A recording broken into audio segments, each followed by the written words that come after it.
Bonsoir à toutes et à tous et bienvenue sur Monaco Info. L'actualité, c'est 7 jours sur 7, y compris bien sûr en fin de semaine. Et voici le sommaire. Ce week-end se déroulent les phases finales du Monaco Gaming Show, une compétition internationale de e-sport. Nous serons pour en discuter avec le président de la Monaco e-sport Fédération. Nous reviendrons donc avec Louis Ducruet sur les enjeux de cette manifestation et plus largement sur l'engouement au XXIe siècle de ce type de compétition de jeux vidéo en ligne. La Roca Team s'incline sur son parquet face au Zénith Saint-Pétersbourg, 74-85. Nous reviendrons sur cette défaite en Euroleague.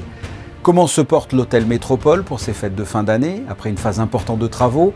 Quel a été le bilan de l'année 2021 malgré la crise sanitaire? Les réponses avec le directeur de l'hôtel, Serge Étuin. Et enfin, nous reviendrons sur la dernière soirée en date du Monaco Dance Forum, avec pour thème principal le hip-hop, couplé à de la danse classique sur fond de Méditerranée. Mais avant de développer tous ces titres, nous débutons ce journal par un premier point sur l'info. Avec vous, Christine Datomel, bonsoir. Bonsoir Fabien, bonsoir à tous. Les tests virologiques, appelés communément les PCR, qui permettent de déterminer si une personne est porteuse du virus avec un prélèvement par voie nasale et qui facilitent le dépistage de la Covid-19, sont analysés à Monaco par le CSM. Hier, la plateforme des tests PCR du CSM a passé la barre des 100 000 tests réalisés à ce jour en principauté. Une belle opération à présent pour Fightheads Monaco. Oui, il s'agit d'un projet caritatif pour soutenir les personnes atteintes du virus du sida, car en cette période de fête de fin d'année, les messages porteurs d'espoir sont essentiels. Et quoi de plus beau que de transmettre un message en offrant un présent? Écoutez l'artiste monégasque Anthony Alberti qui a collaboré avec l'entreprise Impression Originale pour donner vie à un papier cadeau de qualité à retrouver au Métropole Shopping Center et dont les profits seront reversés à Fightheads Monaco. Je suis ravi en fait d'avoir fait cette collaboration, comme vous l'avez dit, avec Impression Originale, qui est une entreprise qui a des valeurs éthiques, qui fait du papier en 100% recyclé. Donc c'est quelque chose qui correspondait vraiment à la démarche de mon travail. C'est imprimé à Angers, dans la ville d'origine d'une des fondatrices donc, de ce projet. Et la fondation, donc la fondation de lutte contre le sida m'a contacté pour me demander si je serais d'accord de designer un papier en collaboration avec Impression Originale, chose que j'ai faite. Et donc l'idée c'était d'avoir une image d'un papier froissé avant qu'il ne le soit, puisque l'idée c'est que le cadeau, peu importe quel qu'il soit, il faut l'emballer quand même. L'idée d'avoir froissé avant que ça ne le soit, c'était un petit peu comme les êtres. C'est pas parce qu'on est cabossé qu'on n'a pas le droit d'être emballé.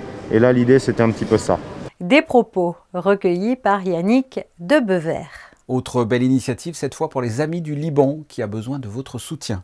Oui, à l'occasion du match de Noël qui se tiendra le mercredi 22 décembre à 21 h au Stade Louis II, où l'AS Monaco affrontera le Stade Rennais. Une grande récolte de jouets et de peluches aura lieu. Organisée par l'AS Monaqueur, cette opération a pour objectif de soutenir l'association monégasque Les Amis du Liban, qui vient en aide aux plus démunis. Je vous rappelle le rendez-vous, la récolte de jouets et de peluches ce mercredi 22 décembre à 21 h au Stade Louis II à l'occasion du match Monaco-Rennes. Ce sont de véritables champions, des stars pour certains, les joueurs de jeux vidéo, de e-sport plus précisément. Cette industrie pèse lourd, 950 millions de dollars de revenus par an. On prévoit 1,5 milliard de revenus en 2023. La croissance de ce business s'est développée de 445% sur les 5 dernières années et près de 500 millions d'internautes s'intéressent à l'e-sport dans le monde. Voilà pour les chiffres. Nous recevons ce soir le président de la Monaco e-sport Fédération, Louis Ducruet, va nous parler d'un événement qui se déroule ce week-end, le Monaco Gaming Show. Louis Ducruet, bonsoir. Bonsoir. Alors, un petit cours pour les nuls. Là, en ce moment, on est en plein dedans, hein, on est en plein dans le Monaco Gaming Show. Qu'est-ce que c'est ? Alors, Monaco Gaming Show, c'est une compétition qu'on a décidé de créer pour avoir une nouvelle compétition majeure sur la principauté de Monaco, dans le e-sport qui est vraiment le sport en émergence. Et du coup, on a décidé de créer ça il y a 2-3 ans. Là, on est sur la 2e édition, donc malheureusement, on fait que du online à cause du contexte actuel.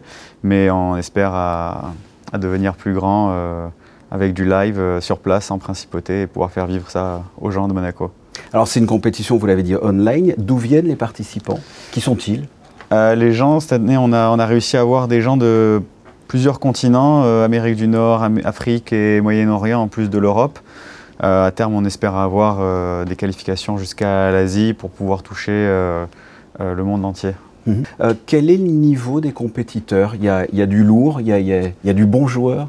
Alors l'avantage, c'est qu'on a ouvert les qualifications à tout le monde. Donc tout le monde peut y participer et donc on peut avoir quelques surprises. D'ailleurs, on en a eu quelques-unes de surprises, notamment sur Rocket League. Et c'est ça qui est beau avec cette compétition, c'est que les amateurs peuvent affronter les professionnels. Donc sur Rocket League, c'est des équipes professionnelles. Et il y a une équipe amateur, je crois aussi, qui s'est qualifiée. Et sur Fortnite, on joue sur du solo, pareil pour du Call of Duty. Donc voilà, c'est une belle mixité en fait, voilà, entre les professionnels et les amateurs. C'est ça, on a parlé de Fortnite et Rocket League. Il y a aussi, là vous l'avez dit, Call of Duty. C'est dans une autre compétition, hein. C'est pas la même compète là.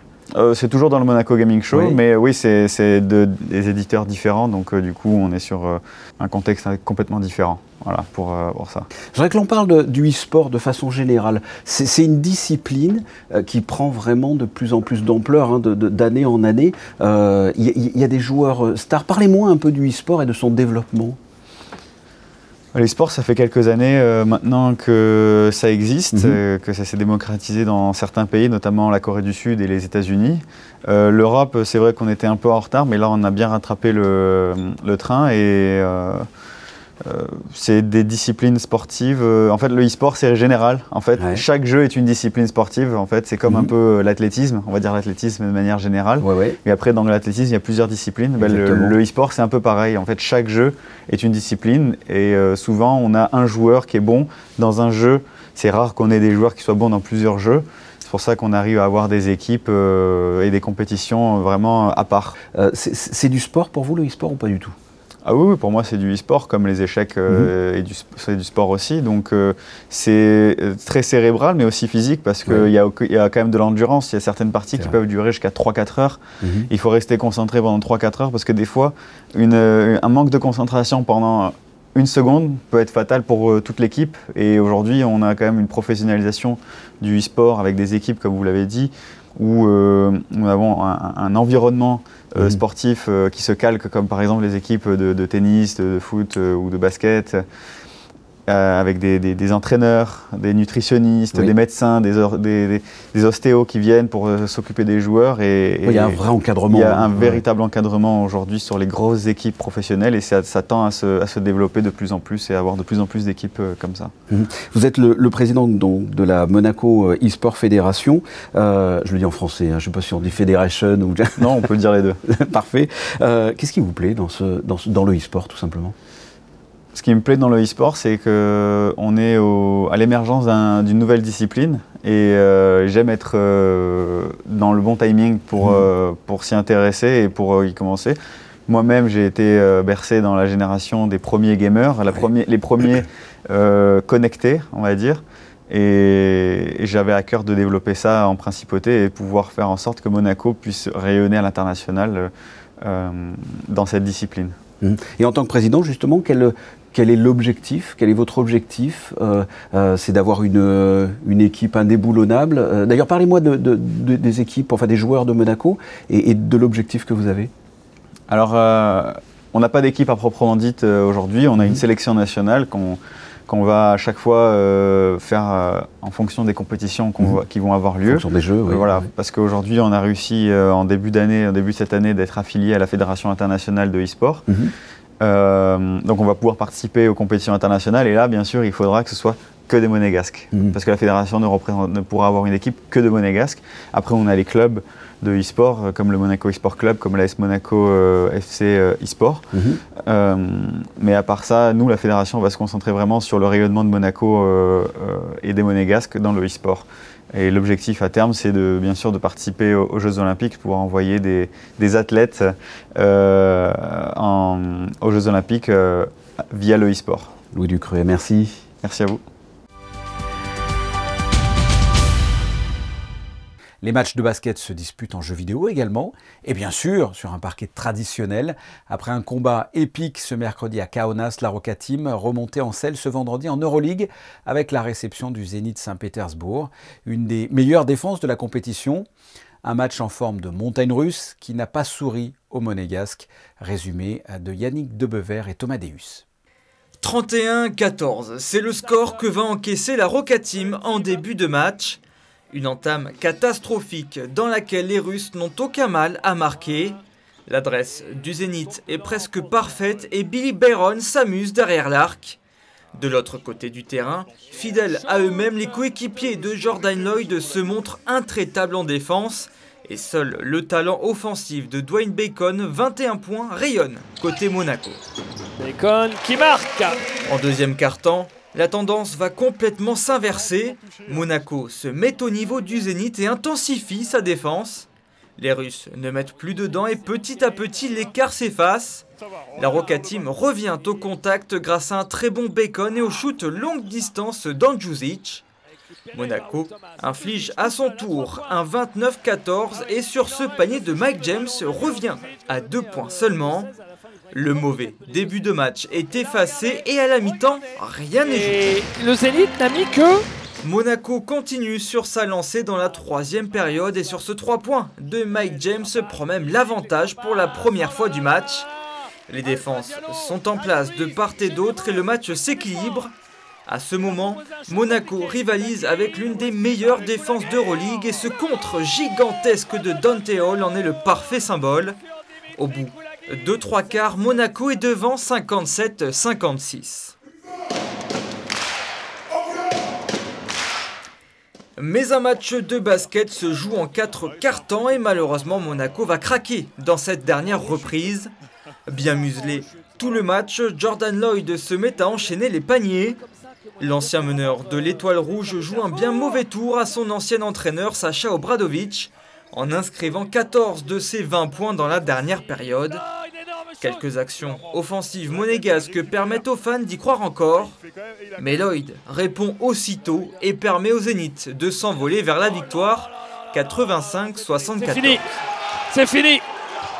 La faute. Au moment clé, je dirais, on n'a pas su faire les stops qui auraient pu nous permettre d'espérer gagner le match. We just got to lock in defensively, but you know this is not the end of the season. A lot more games.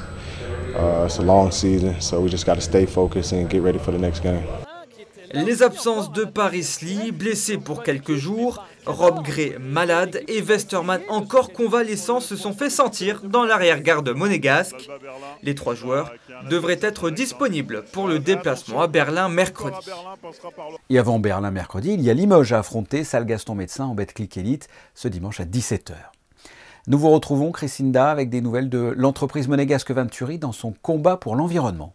Il y a 6 mois de ça, à l'occasion de la Journée mondiale de l'environnement, Gildo Pastor, le constructeur monégasque de véhicules électriques haute performance Venturi, présentait au Prince Albert le nouveau Antarctica, le premier engin électrique d'exploration polaire, rattaché à la station antarctique Princesse Elisabeth Antarctica.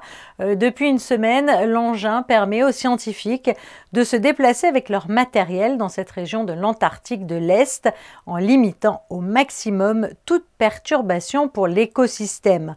Un moyen de déplacement donc éco-responsable et une première mondiale puisque jamais aucun véhicule électrique à chenilles n'avait roulé sur l'hostile continent blanc à ce jour.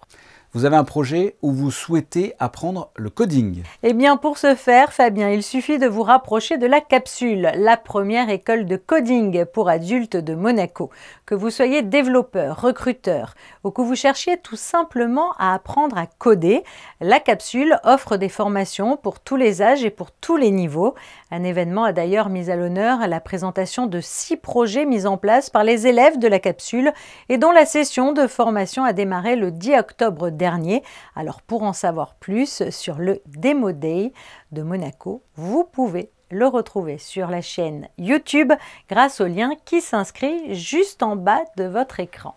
Cette semaine, Jean Castellini, le ministre des Finances et de l'Économie, a présidé une nouvelle réunion d'attribution des bureaux et espaces de travail de la pépinière d'entreprise Monaco Boost. Effectivement, Fabien, et parmi les dossiers examinés, 50% des activités sont en cours de création et 50% sont des jeunes entreprises à la recherche de développement dans des secteurs d'activité très variés. Les nouvelles entreprises sélectionnées pourront intégrer la pépinière dès la fin du mois de décembre et évolueront dans un environnement de travail créateur de synergies et propice au développement de nouvelles opportunités. Ils rejoindront ainsi les 23 activités déjà présentes au sein du Monaco Boost. Il est à souligner que depuis 8 mois, Monaco Boost a permis la création de 19 nouveaux emplois, assurant ainsi sa contribution à la relance économique en principauté. On va faire ce que l'on appelle de l'autopromo avec une émission à retrouver sur Monaco Info ce dimanche à 19h. Et oui, Yann Anthony Noguès est de retour sur Monaco Info avec son émission intitulée 19h dimanche. Dans son premier grand reportage, le journaliste vous proposera demain de percer les secrets du couturier Karl Lagerfeld. Pour ce faire, il recevra comme invité Mark Armstrong, le directeur de Sotheby's Monaco, pour parler de la mise en vente d'une partie du patrimoine de cette icône de la mode. Une vente aux enchères qui propose plus de 1000 lots provenant des résidences de Karl Lagerfeld et dont le premier acte s'est déroulé ici à Monaco. À retrouver donc demain à 19h sur Monaco Info. À prévoir ses vacances est assez complexe en ce moment avec cette crise sanitaire et les restrictions différentes en fonction des pays où l'on veut se rendre. Qu'en est-il des réservations dans les hôtels de Monaco? Quel est le bilan de cette année 2021? Pour y répondre, nous sommes avec le directeur de l'hôtel Métropole, Serge Étuin. Bonsoir. Bonsoir. Qu'en est-il des réservations, du prévisionnel? Comment s'annonce cette période de vacances scolaires pour l'hôtel Métropole? Comme vous pouvez l'imaginer, Fabien, effectivement, jusqu'à il y a quelques jours, ça s'annonçait très bien, dans la mesure où nous avions une belle prise de réservation, supérieure d'ailleurs à celle de 2019, qui est une très bonne nouvelle, et des taux d'occupation qui sont très encourageants. Alors bien évidemment, depuis quelques jours, certains marchés clés pour nous, que sont le Royaume-Uni, l'Italie, et des marchés un petit peu plus lointains, comme vous le savez, un certain nombre de restrictions ont été prises pour les voyageurs. Et je dirais que depuis 3 ou 4 jours, le nombre d'annulations compense malheureusement le nombre de réservations. Donc on est confiant dans la mesure où effectivement nous espérons qu'il va y avoir quand même quelques libertés de prise sur ces fêtes de fin d'année. Enfin, première moitié du mois très positive et depuis quelques jours, on va dire que c'est un peu compensé malheureusement par ces annulations. Et comment est-ce que vous faites? Là, vous avez une souplesse en quelque sorte sur ces réservations qui peuvent s'annuler? Plus de 18 mois maintenant, nous avons mis en place au Métropole Monte-Carlo des procédures d'annulation et des conditions d'annulation extrêmement flexibles, à savoir qu'on peut annuler fondamentalement jusqu'au jour d'arrivée.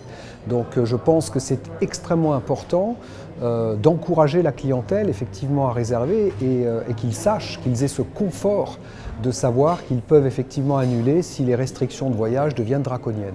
Alors vous avez parlé de prévisions là, sur cette fin d'année. Quel bilan vous pouvez tirer de cette année entière là, pour l'hôtel? En dehors du Grand Prix, les mois de mai et juin étaient timides. Après, nous avons eu la chance de faire un été assez extraordinaire. On ne s'attendait pas d'ailleurs à une telle affluence sur les mois de juillet, août, septembre qui ont largement dépassé 65-70% d'occupation. Un mois d'octobre qui a dépassé le mois d'octobre 2019. Donc on était vraiment sur une très belle tendance. Malheureusement, ces derniers jours, cette tendance est un petit peu ralentie, mais on reste confiant, Comment l'hôtel Métropole vit cette crise? Comment votre hôtel s'est mis en ordre de marche? Et qu'est-ce que ça a changé dans le fonctionnement interne? On a dû réadapter globalement nos ressources en fonction du volume de clientèle que nous avons. Au Métropole Monte-Carlo, il n'y a pas eu de plan social et nous avons décidé avec la société propriétaire de conserver l'ensemble de nos salariés à contrat à durée indéterminée. Donc on a fondamentalement vraiment réadapté les ressources en fonction du volume de clientèle. Ça a été aussi une opportunité pour nous de lancer un vaste plan de rénovation qui est bien évidemment pas terminé, puisque la vision de notre propriétaire est une vision bien évidemment long terme pour le Métropole Monte-Carlo. De la clientèle extérieure, vous avez repensé aussi votre fonctionnement et organisé des manifestations pour les Monégasques et les résidents. Vous organisez les rendez-vous culturels de l'hôtel Métropole, c'est ça? Il est important, dans ces périodes-là, de continuer à animer effectivement la vie d'un hôtel pour continuer à attirer. Et attirer la clientèle fidèle et existante, mais également attirer une clientèle nouvelle.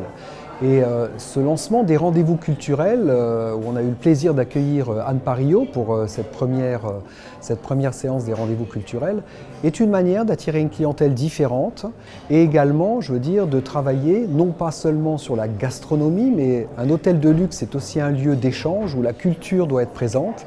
Donc les soirées musicales que nous organisons tous les 15 jours, ces rendez-vous culturels, nous avons lancé aussi, comme vous le savez, le nouveau jean Prince Explorer, jean monégasque. Donc il est important de rythmer la vie de l'hôtel avec ce genre d'activité.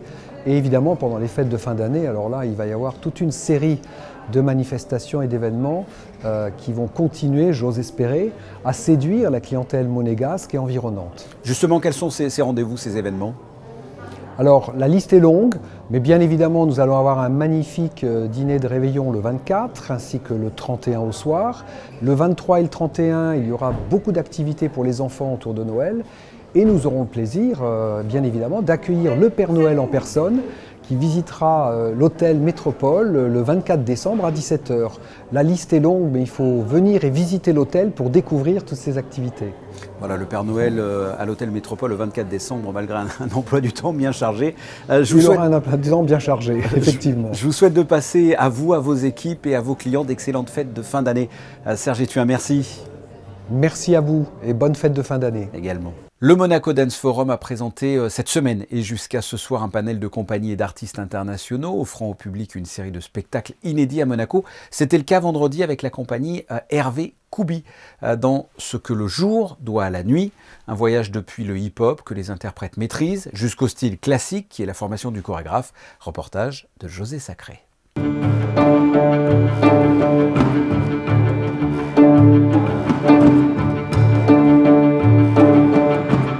Vendredi 17 décembre, salle Prince-Pierre du Grimaldi Forum, dans le cadre du Monaco Dance Forum, la compagnie Hervé Koubi a présenté Ce que le jour doit à la nuit, un ballet qui, naviguant entre Orient et Occident, propose un métissage sensible et virtuose entre danse classique et hip-hop. C'est une histoire de chemin qui, quelque part, retrace une quête d'identité qui est la mienne. Né en France, j'ai découvert très tardivement mes origines algériennes. Cette création a été réalisée il y a un peu plus de 10 ans avec des danseurs algériens, des danseurs de rue. Aujourd'hui, les danseurs sont de toute la Méditerranée et parlent peut-être d'une histoire commune ou de la grande histoire avec un grand H en Méditerranée, celle qui nous rapproche plutôt que celle qui nous éloigne. Un projet ambitieux, un beau projet. Très ambitieux. C'est même, je ne vous cache pas, c'est même terrifiant au moment de la création. D'ailleurs, souvent quand je fais des créations, j'ai toujours ce moment où je suis terrifié parce que quand on aborde ce genre de sujet, l'écueil serait d'être complaisant, d'être un peu trop naïf. Ouais. Ça a été créé il y a quelques années, c'est plus que jamais d'actualité, le thème. Malheureusement. Oui. Malheureusement. Mais après, alors à la fois c'est mon métier d'artiste quelque part de dépasser ces considérations-là, et en même temps j'essaye de faire attention, d'être plus, comment dire, de plus poser la question que l'affirmation. Ce n'est qu'un point de vue, ce n'est qu'un regard. Il peut être très pacifique ce regard-là, mais en même temps pas du tout complaisant pour autant. Si on danse ensemble, c'est que l'on peut vivre ensemble. Oui, ce n'est pas une affirmation, c'est une question.